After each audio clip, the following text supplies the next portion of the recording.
I've been living life right like I could just die any minute. Going for a ride down the side, PCH, country limit. Thought I'd add a little music in for this Monday, Terry. How are you? Good. Some lyrics. This is going to be a little different week than we've done so far because we're going to have a three-peat of Parx this week. Everybody's favorite track for some reason. Yeah. And, and it's really surprising how many entries they have each day for the next 3 days. A lot of entries, the reason we decided to go at Parx for the next 3 days is because they have a lot of, Terry said, entries, but there's 3 $100,000 stakes races today. There's 4 of them, I think, tomorrow. And on Wednesday, I believe there are 6 stakes races. I don't think any of them are $100,000, but I think most of them are in that $65,000 to $75,000 range. Yeah. So they have the biggest races at a track that seems to be pretty popular around here. Yeah, it does. Yeah, it's it's a good track. To me, it's kind of odd because it's either very formful or very not formful. So one day the pick 4 might pay like $90, the next day it might pay like $300. So you like just 90 million. Yeah, right. That's right. Yeah, absolutely, for sure. So how was your weekend? It was pretty good. I mean, I'm starting a new diet, so. Life change, whatever you want to call it, try to make myself healthy. But other than that, yeah, it was a good weekend. So, hey, Terry and Rich, Jared says, hi, Jared, I want to, when you get a chance to, if you can do me a favor, can you send me an email at gtsrichb@gmail.com or hit us up directly on Twitter, DM us something I'd like to talk to you a little bit about, if you don't mind. You get here we go. Today, I pick 5 at Gulfstream yesterday. You got it for $1,252. Congratulations. Hopefully we got something like that in this today at Parx, man. So this should be a lot of fun today, Terry, I think, right? Should be. So yes, let's get cracking right away, Terry. What do you say? All right, I'm ready. All right, I'm ready too, maybe. Let's see if I got all the stuff in the right place. Okay, I do have most things in the right place to get started today. Oh, by the way, just to kind of rewind, Terry says he's starting a new diet. We have a little thing between us where we're both going to try to drop some pounds by Kentucky Derby Day. So hopefully we can both get that done and we'll be both better looking than, we're going to go from 9.5 to 10s, Terry. That's right. I think we will.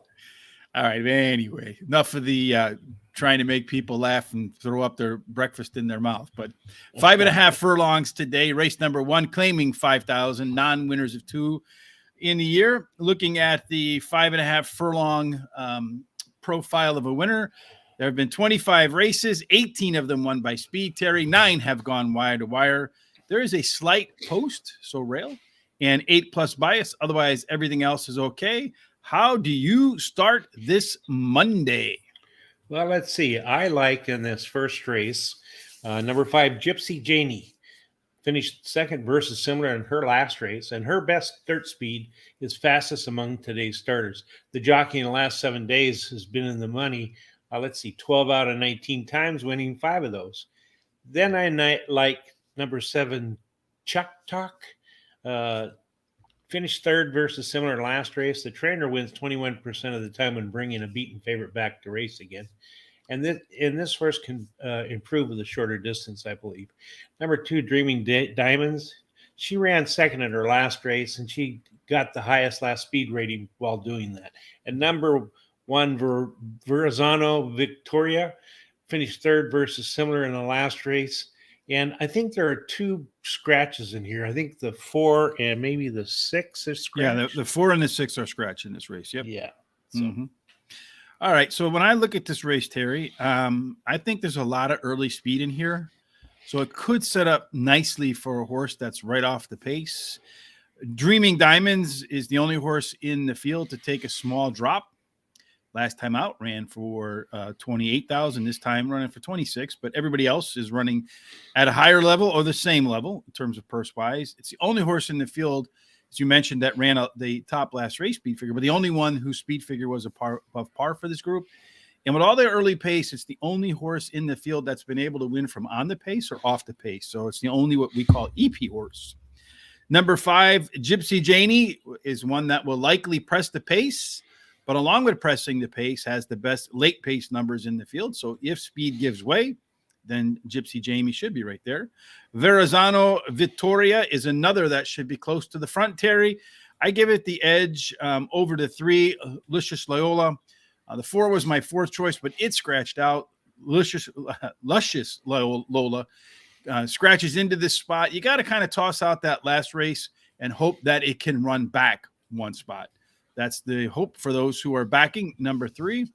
Race number 2, Terry, is a claiming 7,500 non-winners of 4 lifetime. Purse is $30,000. And if we look at the profile of a 6 furlong race, they've run 62 of them. 41 of them won by speed, so horses that were first, second, or third at the quarter-mile marker. 16 of the 62 ran wire to wire, and this is that distance at Parx that's really weird because some reason the rail horse just doesn't win. 5.5 furlongs, it wins. 6.5 furlongs, it wins. So far, in 62 races at 6 furlongs, the one horse won just once. Everything else plays about the same. I wonder why that's such a disadvantage to be on the rail there, Terry. I think it might be a little heavy or something. So, but you think it would be the same at 6 furlong? I mean, 5.5 or 6.5 furlongs. It's just 6 furlongs. There must be something weird about the way they start. It looks like they might start on the turn. I don't know. It's just kind of weird. But anyway, what do you like? Well, I like number 5, Turpai. She won her last race at Parx, and she received the highest last race speed rating doing that. And the trainer in the last 14 days, he's really been doing well. He's won 5 out of 8. And then number 7, Retaliate. I think that's how you pronounce it. Ran second versus similar in the last race. This is the 5th time she's ran second, so she likes being a bridesmaid. Mm-hmm. She has a good workout on March 1st of 36 and changed. And then I like number 8, Majestic Blend. This trainer wins 23% of the time in the second race after horses had a layoff. And then it also has the highest speed figure at today's distance, and her best bird speed is fastest among today's starters. The jockey in the last 7 days has won 5 out of 19 starts.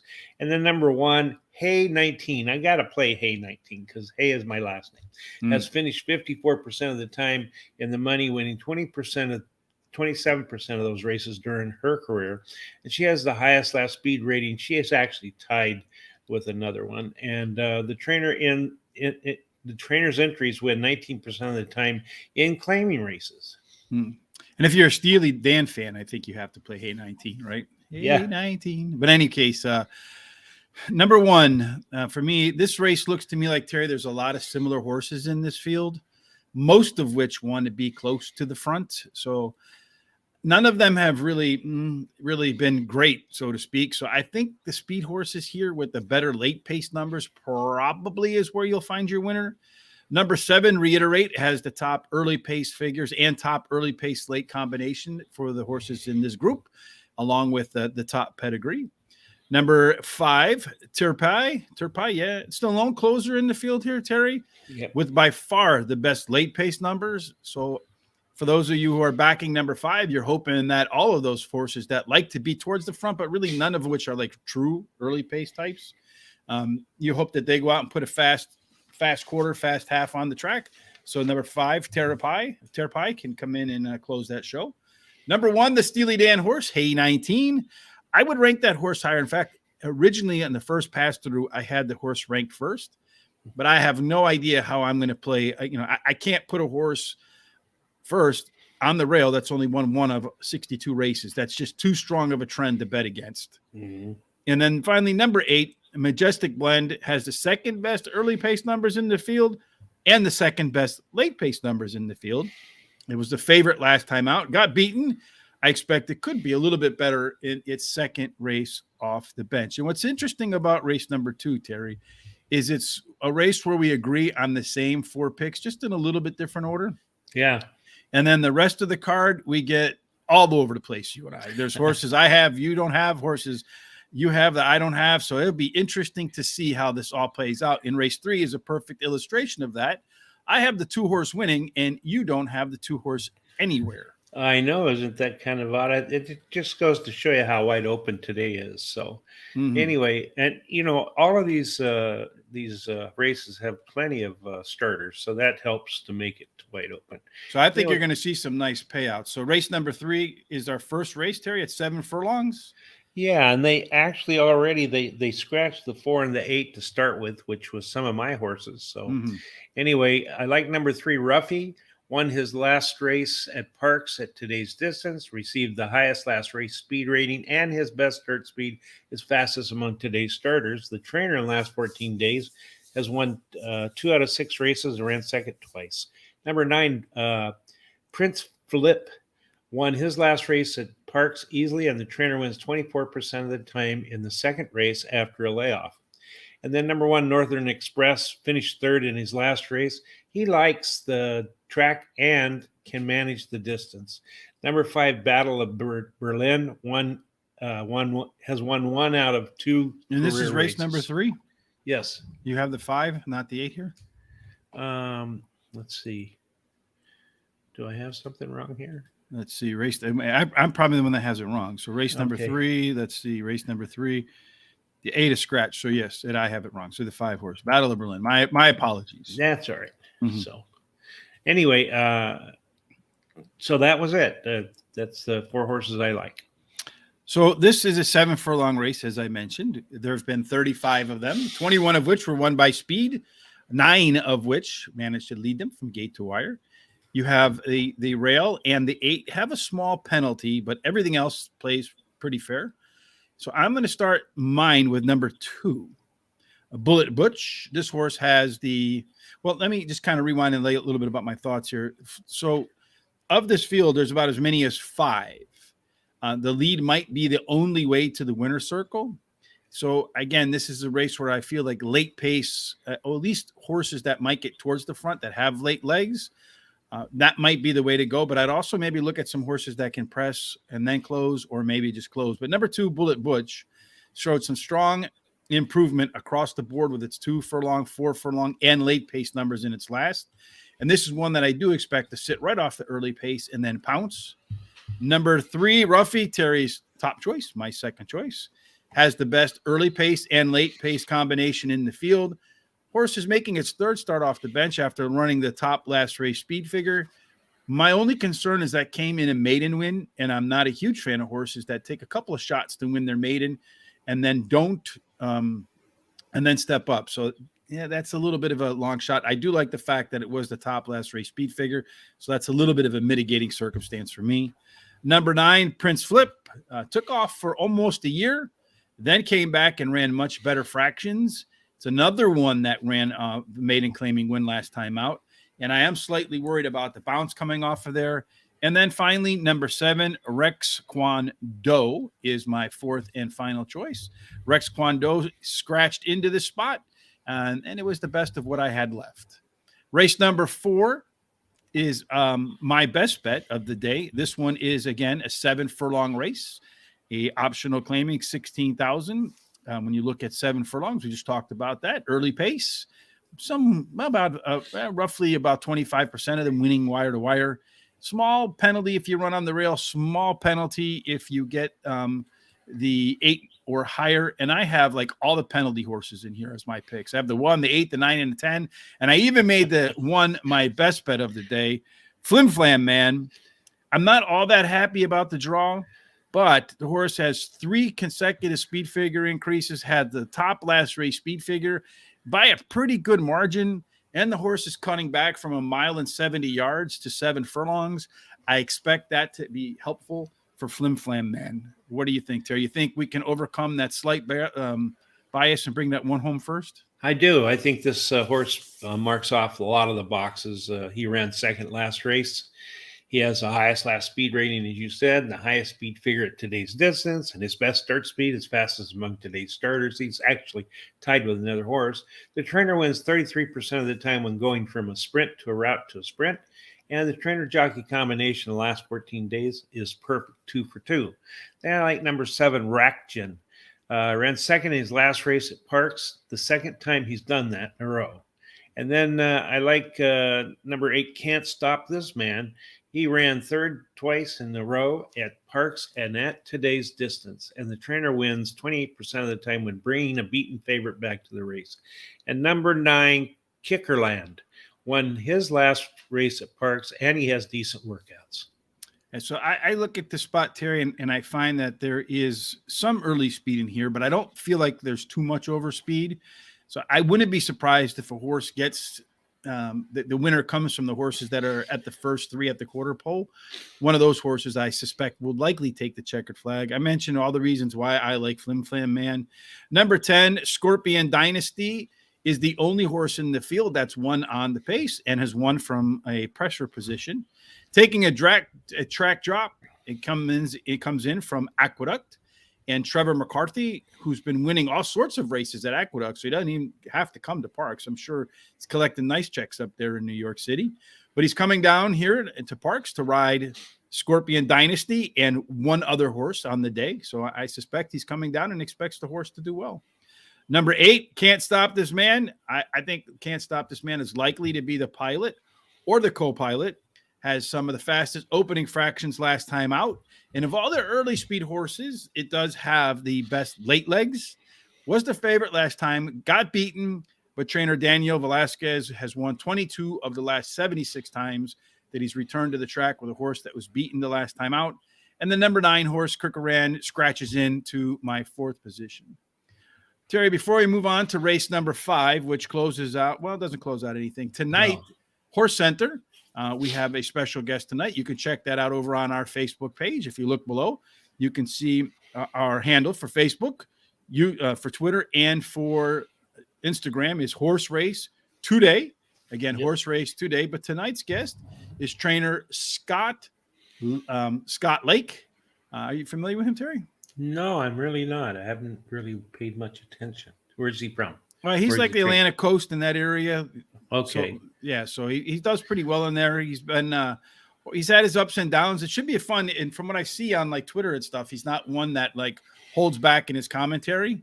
Oh, okay, good. So I'm expecting to be a fun show tonight for sure. Well, they're all fun shows so far, Terry, and I've learned a lot. Mm-hmm. And if you want to catch that, you can subscribe right here on our YouTube channel, Horse Racing Radar TV. Make sure you hit that subscribe button. Again, follow us on our social sites, as you see on the scrolling bar below. And our Swiss Army Sean will let you know about a half an hour before we go live at 8 p.m. tonight for Horse Center, where we'll talk to trainer Scott Lake and cover some of the big news from the weekend, Terry. Yeah, I'm really looking forward to it. I'm really addicted to those evening shows because they're such good shows. You learn so much, and I like the different personalities that come on here. So. Well, it's been a lot of fun. I've learned a lot so far. Race number 5 is 1 mile and 70 yards. It's a maiden claiming $40,000 race with a purse of $42,000. A mile and 70 yards. They've run 60 of them, 42 of which have been won by the early pace horses. 16 have gone wire to wire. There's a small inside 3 and a small outside bonus, 8+. So I call that a barbell bonus, inside and outside. What do you think is going to happen here?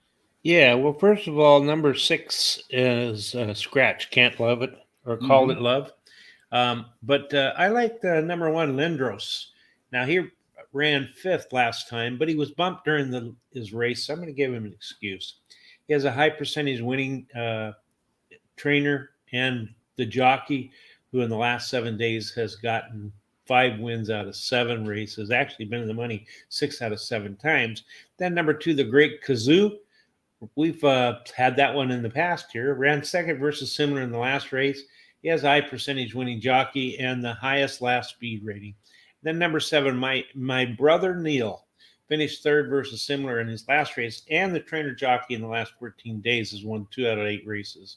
Number 5, Go Lime, finished 3rd in his last race. So looking at this spot for me, Terry, and analyzing what the pace setup might look like out, it's really hard to tell what some of these experienced maiden claimers are going to do. None have won, obviously, otherwise they wouldn't be here. But they've been all over the place, sometimes up front, sometimes in the middle, sometimes in the back. So it's kind of difficult to kind of assess how this race is going to lay out. I'm going to start with number 2, the Great Gazoo. Did run the top last race speed figure last time out. And in doing so, the trainer turned this horse right around because he ran on February the 15th. And along with that top last race speed figure, he showed some pretty significant late pace improvement. So hopefully he'll be charging at the end of the race to bring the flag home. Take it right to the winner's circle. Number 7, My Brother Neil, does have the top late pace numbers by a wide margin. And I don't expect the horse to be too far off the pace. Number 1, as you like, Terry, is your top choice. Lindros does have the best early legs early by a wide margin. It's not even close. The horse will probably get to the front, but if you look at those races, every time it gets to the front, and even when it's not pressured, it gives up. And I don't expect the horse to see a lot of pressure here. And then number 5, Go Lime, scratches in as everybody else is out. But it does look to me like a horse that has run okay in its fresh starts off the bench. Some decent works getting ready. That last one was pretty sharp. So maybe Go Lime at 10-1 morning line can surprise. Race number 6 is a 5.5 furlong, claiming $7,500 non-winners of 3 lifetime. And as we talked about to start the show, 5.5 furlongs, 25 races, 18 won by speed. So first, second, or third at that first call, 9 of which went wire to wire. And unlike 6 furlongs, so just a half a furlong longer, Terry, the Post actually has a slight bias along with horses 8 and out. Race number 6, how you stacking them? Okay, and race number 6, I like the number 3 horse, Run Fast. He ran second versus Tougher in his last race, and so he drops in class today, and he can handle the distance. And then number 8, Admiral Eastwood, ran second versus Similar in his last race, earning the highest last race speed rating. He likes to finish in the money, but he only wins occasionally. The number 4, Judicial Mandate, may improve at the shorter distance, and his best start speed is fastest among today's starters. The jockey in the last 7 days have really been doing well. He's finished in the money 12 out of 19 times, winning 5 of those. Then I like number 5, I Saw It All. Ran 6th after studying at the 5/16th pole, and he finished in the money 100% of the time at today's distance. I'm going to start with number 4, Judicial Mandate. Should be the speed of the speed here with the top early pace numbers. Did run some of the fastest opening quarter mile fractions for any horse in this spot last time out. Number 6 is American Quality. Third off a layoff. Didn't like the mud last time out. And it's pretty much the most, I think, of the horses that could be close to the front, it is the most versatile. So it is the only what I tag as an EP horse in the field. Number 8, Admiral Eastwood. Yeah. Has the best late. I was reading number 6. I was going to read the first word of race number 8 for horse number 6 and the last word for race number 8. There, horse 8, but does have the best late pace figures in this field by a pretty recognizable margin. Horse last ran on February the 23rd, so quick turnaround. And the jockey trainer combo in their last 5 together has finished. I think they have 2 wins, but 100% in the money. Run fast. That's what we want our horses to do here in this particular spot. I think this horse probably does run fast, but chases all the way around the track. Did make a really nice mid-pace improvement last time out in that 4 furlong. And when you're looking at these 5.5, 6 furlongs, when you're looking at these sprints, a lot of times that second call number is the most important because that's the number that goes through the turn. So I'm going to go 4, 6, 8, and 3.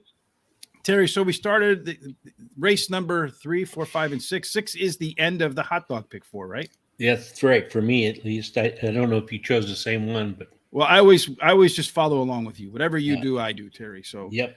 Let's see. The hot dog pick 4 looks like this. Starting in race number 3, where Terry and I both get a $20 budget, and with that $20 budget, we got to put together a hot dog pick 4. So like a cheap lunch, Terry. Yeah, that's right. So. And, go ahead. No, I was just going to say, yeah, you're right. It's like a cheap lunch. So. Mm-hmm. And there's no way Terry and I could win both because we don't have any horses that agree in race number 6 in our top 2 picks. That's true. Yeah. So either you win or I win, and I think it's going to be me. Well, we'll find out how that goes, Terry. Hopefully one of us wins, right? That's the right. idea. That's Absolutely. what we hope. Yeah, I want to say thanks to Daniel Enrique Prieto Vargas for giving us a thumbs up. If, like Daniel, you like what you saw, both here on Facebook and on YouTube. please give us the thumbs up on Facebook and the like on Facebook and the thumbs up on YouTube, because it helps us move up their algorithms, and we appreciate that, right? That's right. Judicial is the pick that he has the most confidence will win. So we're off to race number 7, Terry, which is the beginning of the late pick 4, which we'll have in our prime rib pick 4. This one is 1 mile and 70 yards again. It's a claiming 10,000. Non-winners who won in a lifetime, $36,000 purse. And again, just to kind of rehash what 1 mile and 70 yards, what the profile of a winner looks like throughout the first 60 races of the year. 42 won by speed, 16 of which went wire to wire. There's a small inside 3 and 8+ bonus in terms of post position. Start us off for the late pick 4. All right. Number 3 is actually, this is not the late pick 4. That doesn't start till the 8th. Oh, yes, right. There's race 11. Yeah, because the screen only goes to 10. My bad. That's right. Well, first of all, number 7 has been scratched in this race. So I like number 3, Philip Cohen's A Piker. Philip Cohen's a piker. Philip Cohen cannot be happy about the name of that horse, whoever he is. I know it. So anyway, he finished in the money in the last 3 races. Finished second in his last race, and he likes the track, or she likes the track in the distance. And then number 4, Sugar Streak, finished third versus Tupper in last race, and she dropped some class today. And then Bella G won her last race at Parx, getting the highest last speed rating. The trainer wins 19% of the time when bringing back a winner of their last race. And the trainer-jockey combination in the last 14 days have won 2 out of 4 races.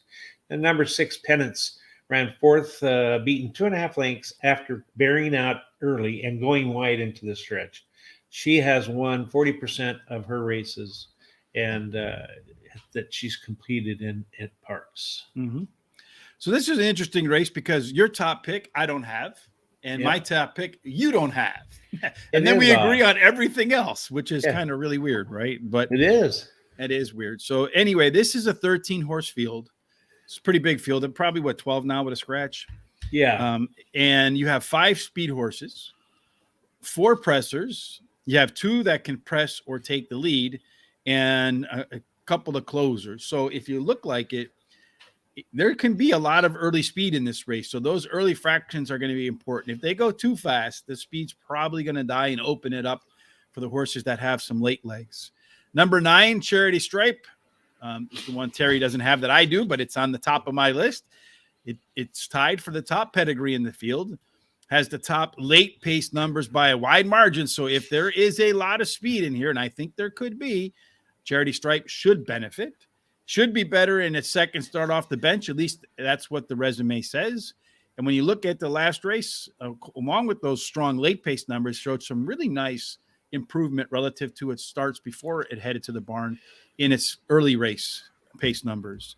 Number 6, Penance, is the third after a layoff. Last time the horse ran in a 3-race cycle, the third was the best in the 3-race cycle. Horse has done pretty well at Parx, run there 22 times with 9 wins, second and 4 thirds. And then at the distance, run 19 times with 6 wins, nothing in the middle, and a couple of thirds.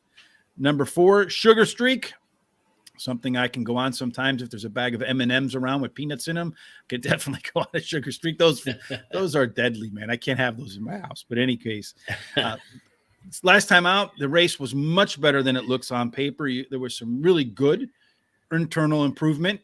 And then it also a horse that has some of the best pedigree in the field. And finally, number 5, Bella G, did win the last with the top last race speed figure. This will be its third start off the layoff. And again, looking back and the past performances, I like to see how horses run in similar cycles.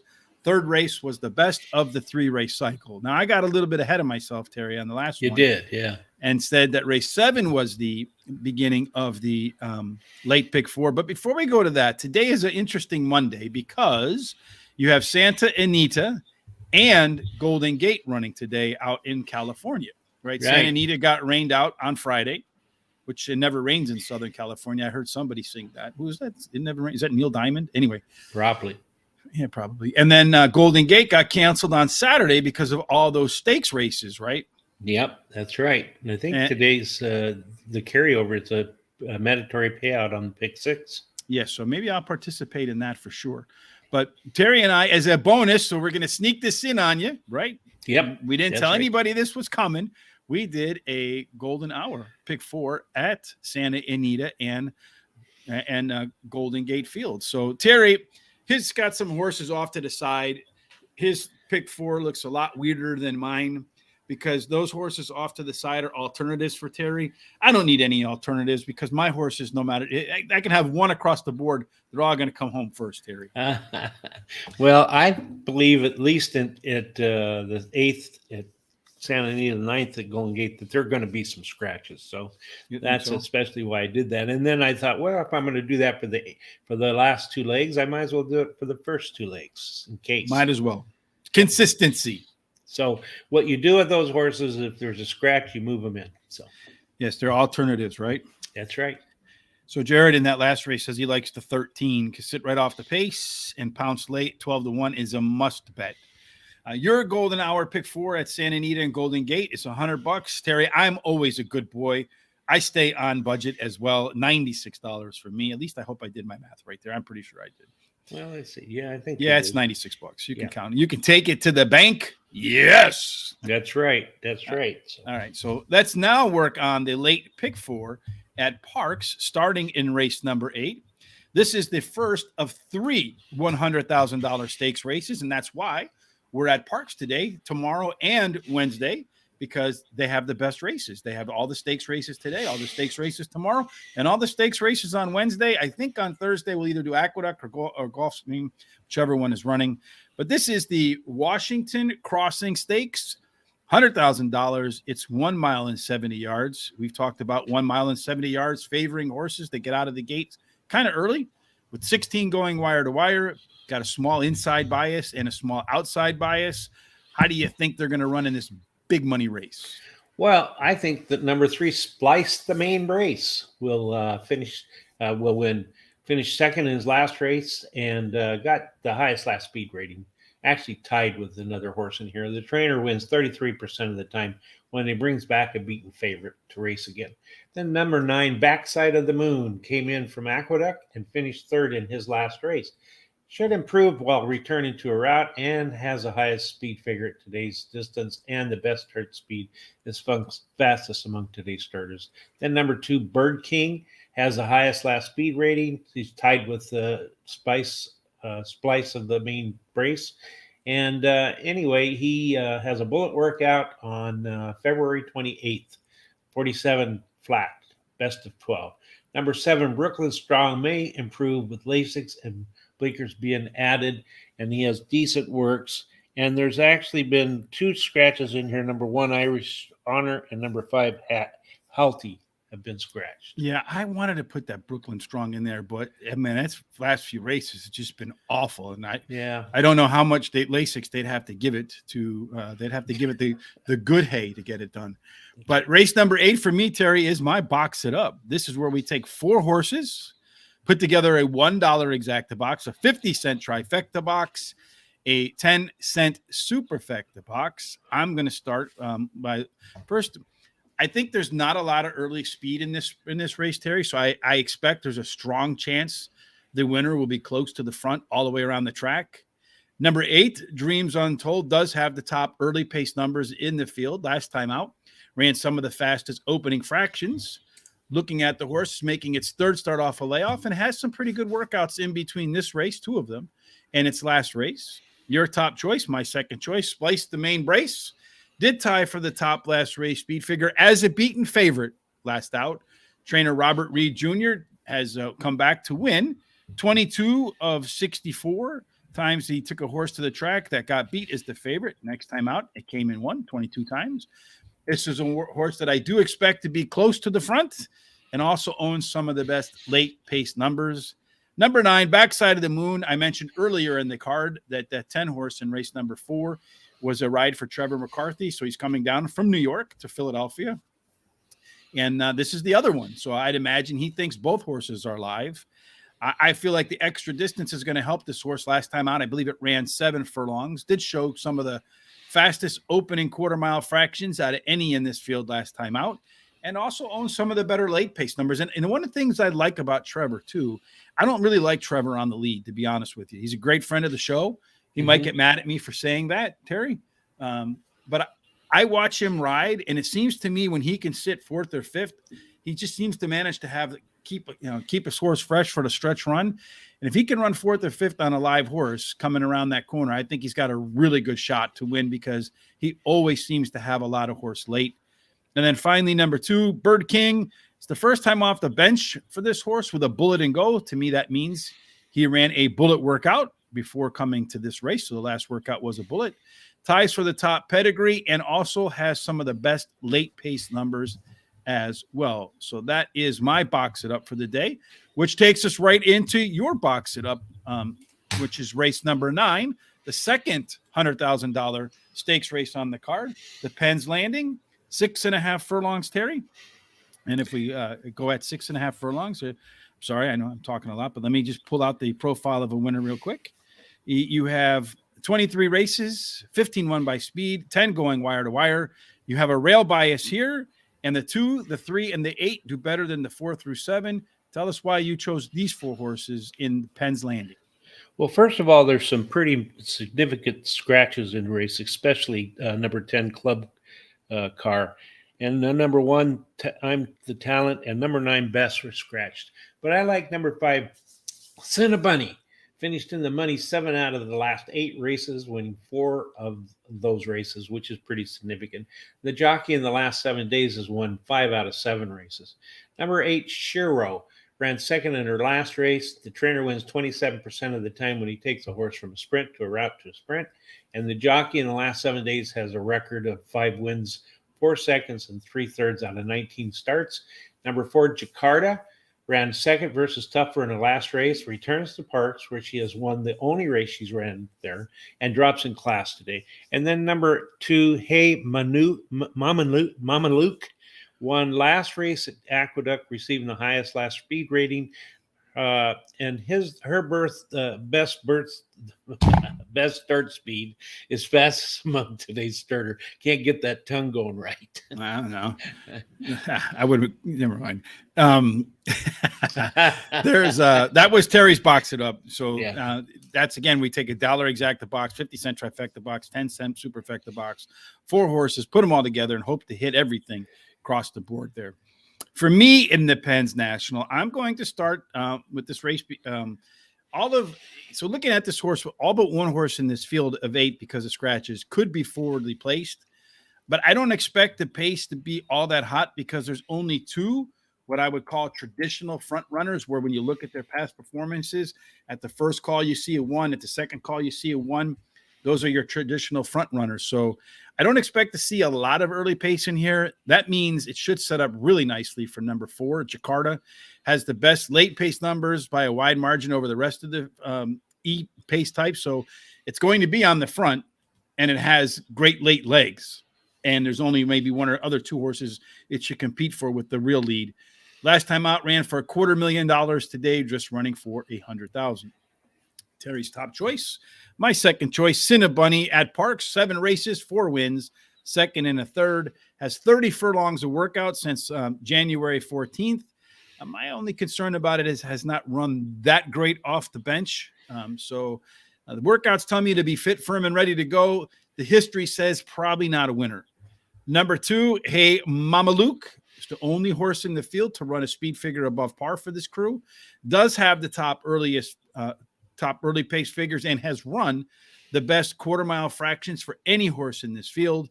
And at Parx has had some success. Ran 17 times, won 7 of them, came in second 4 times, and didn't manage to finish on the board anywhere else. So it's either going to win, come in second, or be bye-bye.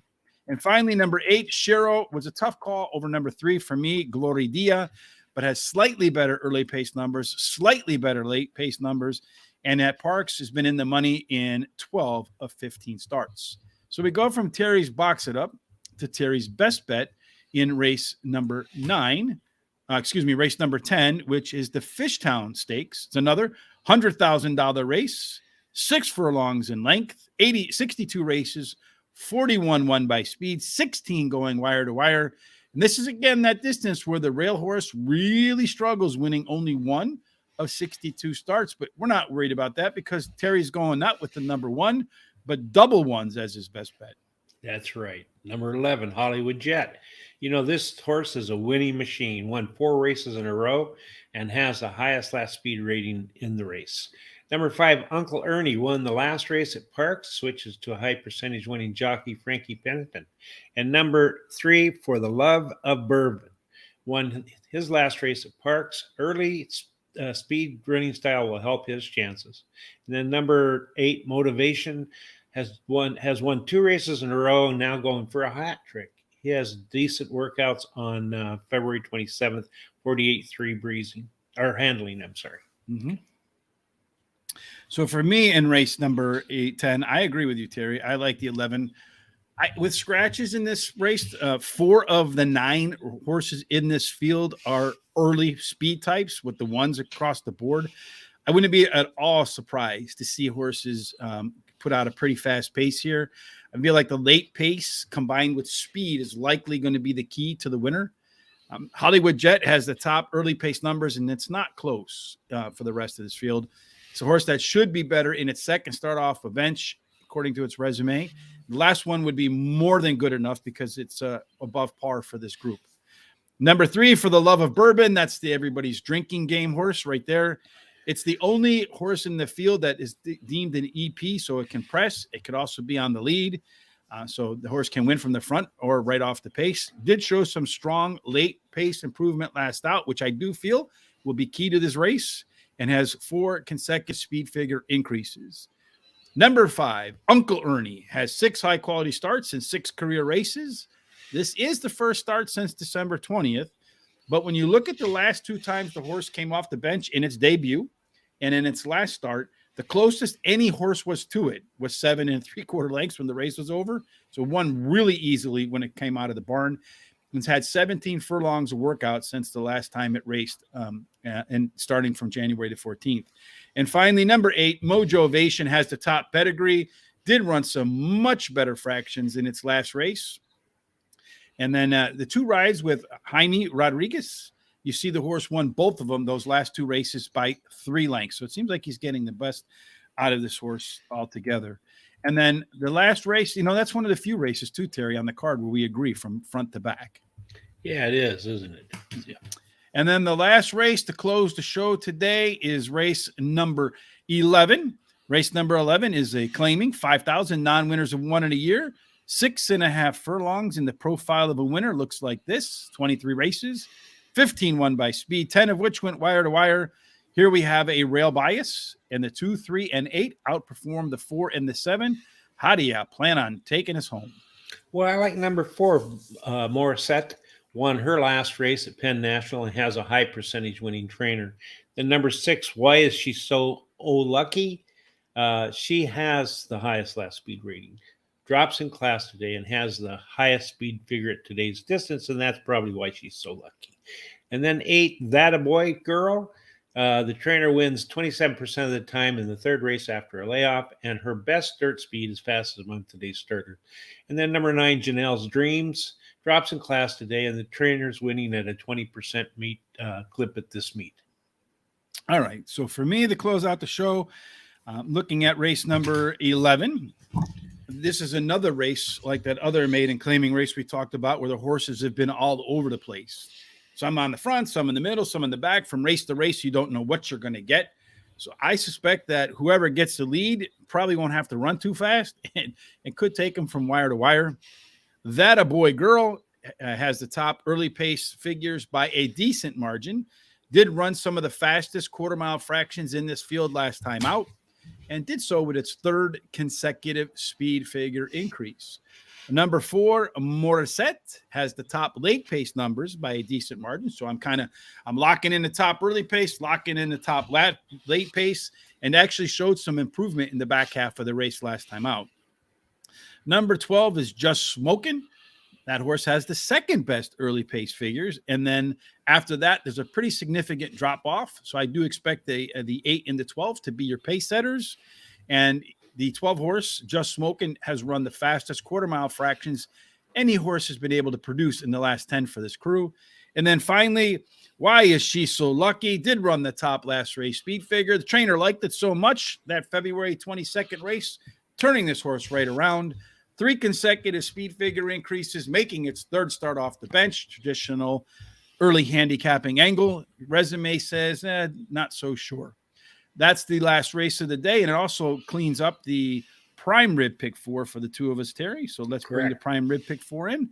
There we go. Terry maxing out his budgets across the board today.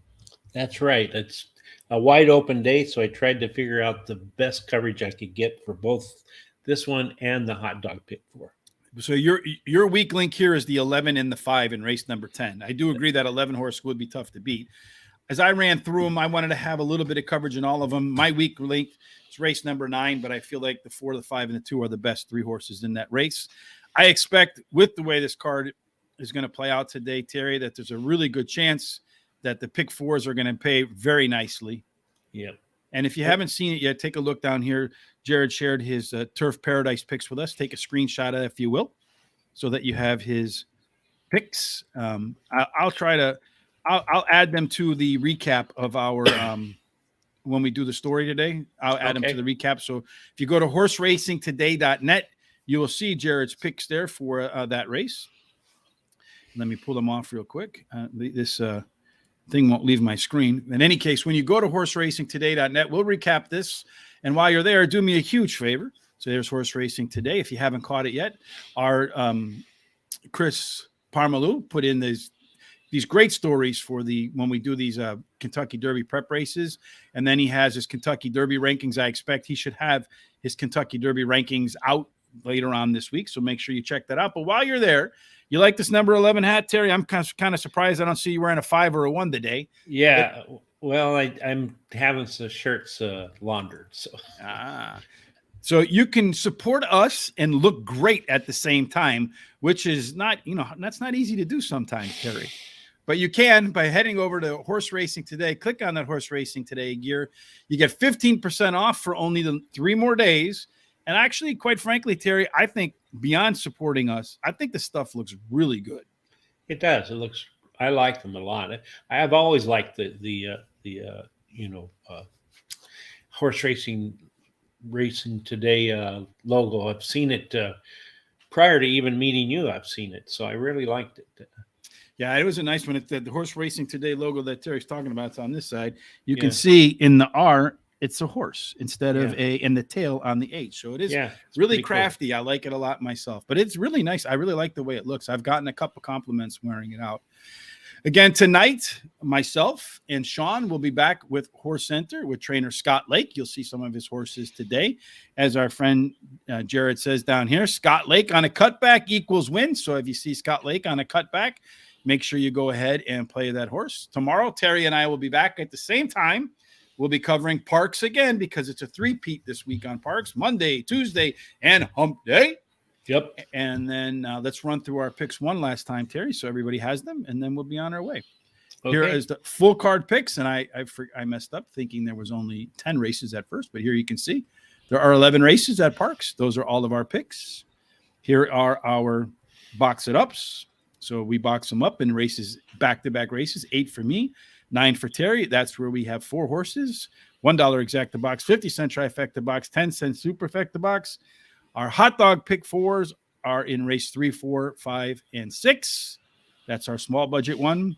Our prime rib, it's to bring it home, races 8, 9, 10, and 11. So we got those 3 $100,000 stakes races in there. And then as a bonus today, Terry, at Santa Anita and Golden Gate, we went ahead and did a golden hour pick 4. These are $1, not 50 cents. Right. They're $1. So, and then the horses you see off to the side are Terry's alternatives in the event there are scratches. Whew, Terry, any final thoughts before we get out of here on this Monday? Well, just that's a long day. Takes a long time to do all the handicapping. You're talking about 19 races that we handicap. So, it's pretty good. Anyway, I'm just hoping everybody has a great day and hope the weather stays good for all of the nation and nobody gets, in trouble there. I'm hoping and praying for what's going on over in Europe, that things get settled down there. I hope Jared wins like crazy today. and hope that he sent you that email that you're asking him to do. And other than that, just good luck to everybody. Yes, have a fantastic Monday. We'll see you tonight again at 8 o'clock Eastern. Terry and I will be back tomorrow. And as always, Terry, we hope that your Monday, all of your picks and everything that you do ends up in the winner's circle. Yes, indeed. Fantastic. Have a great Monday, everybody.